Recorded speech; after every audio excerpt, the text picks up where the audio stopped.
Hello, Washington. Hola, Washington. I am Gloria Mendoza, State Representative for the 14th Legislative District in Central Washington. Although I was born in Mexico, I have called the Yakima area home for more than 45 years. I am a former farm worker, harvesting everything from apples to cherries, pears to hops. I am a small business owner, and I was the first female mayor of Grandview, the third largest city in Yakima County. But the biggest honor of my life is being a mother to my 3 children, Suriella, Hesael, and Kaivan. Like many of you, my life hasn't always been easy.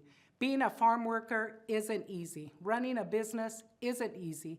And being a single mother isn't easy. There were times that I struggled, but I kept on fighting. Through all of the grit and the grind, my children and I stuck together.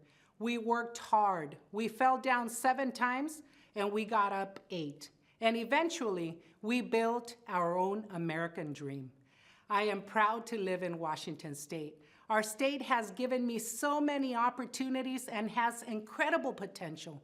But our state also has some serious problems. Problems that continue to get worse under a one-party politics. While today marks the first day in office of a new governor, it also marks the 40th straight year of Democratic governors. What has 12 years of Jay Inslee's administration and 40 years of governors from the party brought Washington. We are now the 4th most expensive state to live in, and Washingtonians pay among the highest prices in the nation for basic necessities like gas, groceries, and housing. Washington is now one of the 5 most dangerous states with the 3rd highest crime rate and the fewest number of police officers per capita. We have the 3rd largest homeless population in the country, including the largest increase in chronic homelessness. Washington is the 3rd most expensive state to buy a home, and 73% of families have been priced out of the market. Over 60% of Washington students are failing to meet grade level standards in math, and 50% are failing to meet reading and writing standards. Unfortunately, scores are even worse for children from low-income and minority families. Washington parents have to spend 35% of their income just to send 2 children to childcare, more than the cost of tuition at the University of Washington.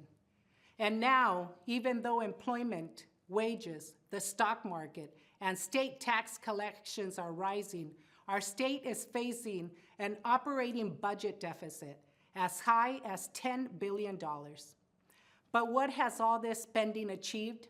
After spending $5 billion the last decade to combat homelessness, our state's chronic homeless population has increased by 530%. And despite record investment in childcare, 63% of children under 5 can't even access it. Rather than re-examining programs, Democratic leaders are proposing new taxes on our homes, our income, our jobs, and even on innovation itself, just to keep up the status quo. One additional tax hike is too much for Washington, families to bear. It doesn't have to be this way. Here is the legislature. Washington State Republicans are offering a bold agenda to take our state from the last to the first in all areas of government. We want to improve life for all Washingtonians. We want safer neighborhoods, cleaner air, better schools, more affordable housing, and shorter commutes. And we have a plan to do it. First, we need to make Washington safe again. Our state ranks 1st for retail theft and 2nd for vehicle theft. These crimes not only hurt their victims, but ultimately affect all Washingtonians who end up paying higher prices for goods and insurance, deal with locked up merchandise at stores, and live in fear. Republicans have a plan to toughen penalties for vehicle theft and organized retail theft. Because our state should be focused on protecting victims, not criminals, we must also tackle the homeless crisis.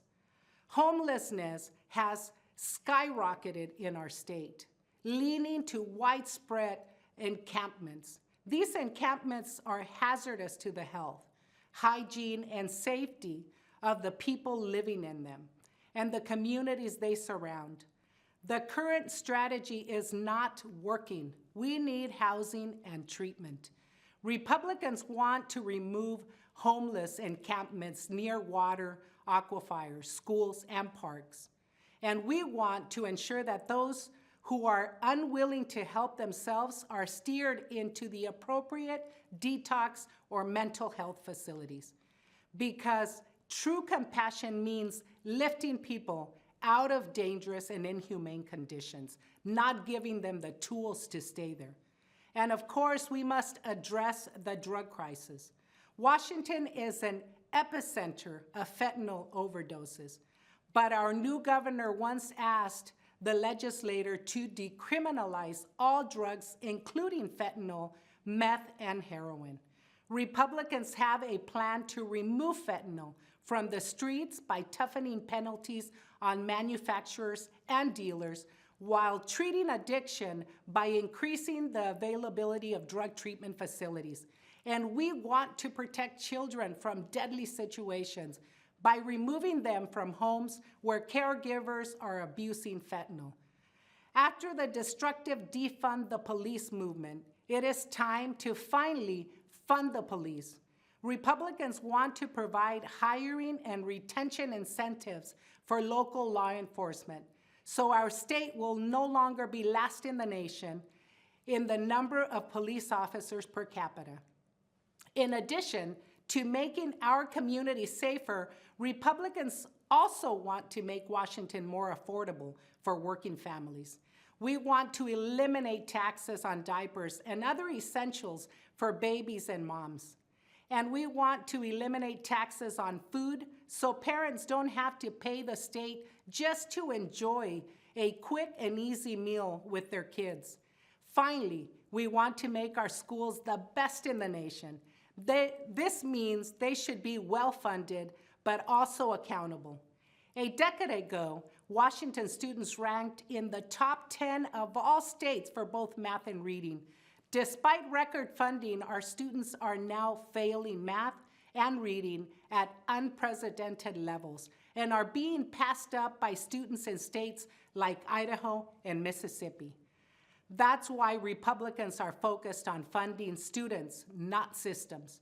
We are proposing legislation to put reading coaches in elementary schools, to fund more apprenticeship opportunities, and to create options for parents whose kids are trapped in failing schools. And that's just a snapshot of our ideas. We also have solutions to improving our roads and ferry system, so your commute is shorter and more dependable. Solutions for reducing the cost of buying or renting a home, and solutions for ensuring access to cleaner, more reliable energy, all without raising new taxes. That will make jobs harder to find and necessities harder to afford. You will hear more from us on these issues and others in the upcoming months. Like I said, Republicans have a plan to take our state from the last to the first, and we are focused on policies that actually improve your lives in measurable ways. Don't let Olympia politicians distract you with their discussion of President Trump and national politics. Yes, national issues matter, but your governor and state legislators were elected to fix problems in this Washington, not the other one. And as you've heard, this Washington has a lot of problems that need to be fixed. That's why Republicans will be spending 105 days focused on improving the lives of people who live here in our Washington. Washingtonians, it is time to unite and advocate for responsible leadership in our state. It has never been more urgent. I invite you to join us for better governance, for the well-being of your neighbor and the integrity of our institutions. We have seen what 40 years of same-party governance has done to our state, and we hope you will join us in our mission to reclaim our standing as the best state in the nation. Thank you for your time today. May God bless you and your family and our great state. Thank you. Gracias. Dios los bendiga. God bless you.